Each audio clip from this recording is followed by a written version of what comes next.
सभी बच्चों को प्यार भरा नमस्कार। तो प्यारे बच्चों, जैसा कि मैंने पद संख्या 1 में आपको पहले ही समझा दिया और आज मैं लेकर के आया हूँ हिंदी क्षितिज भाग 2 पाठ 1 सूरदास के पद पद संख्या 2। इसका स्मरण करें और आपकी परीक्षा के लिए बहुत ही उपयोगी होगा। तो इसको ध्यान से पढ़ें और समझें। मैं आप लोगों के लिए अभी समझा रहा हूँ, ध्यान दीजिए। मन की मन ही माझ रही, कहिए जाई कौन पै उधो नाही परत कही। अवधि असार आस आवन की, अवधि असार आस आवन की, तन मन बिथा सही।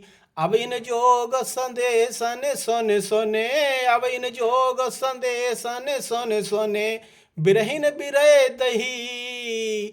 चाहत हुती गुहार जितै तय, चाहत हुती गुहार जितै तय, उरत धार बही। सूरदास अबो धीर धरें क्यों, सूरदास अबो धीर धरें क्यों, मर्यादा न लही, मन की मन ही मांझ रही।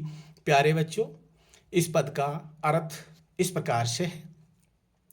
इन पंक्तियों में गोपियां उद्धव से कहती हैं कि उनकी मन की बात मन में ही रह गई।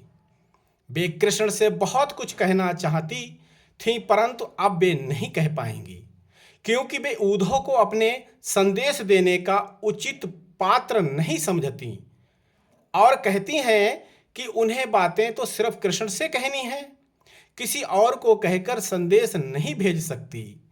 वे कहती हैं कि इतने समय से कृष्ण के लौट कर आने की आशा को हम आधार मानकर तन मन हर प्रकार से विरह की ये व्यथा सह रही थी। ये सोचकर कि वे आएंगे तो हमारे सारे दुख दूर हो जाएंगे, परंतु श्री कृष्ण ने हमारे लिए ज्ञान योग का संदेश भेजकर हमें और भी दुखी कर दिया है। हम विरह की आग में और जलने लगीं।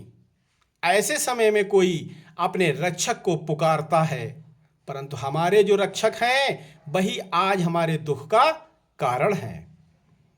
हे उद्धव, अब हम धीरज कैसे धरें, क्यों धरें, जब हमारी आशा का एकमात्र तिनका भी डूब गया।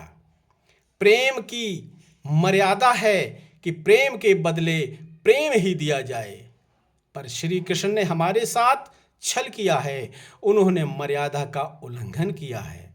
तो प्यारे बच्चों, ये पद संख्या 2 का भावार्थ हुआ और इसको अच्छी तरह से याद करें, जो कि आपकी परीक्षा में बहुत ही उपयोगी सिद्ध होगा। और पद संख्या 3 की तरफ बढ़ते हुए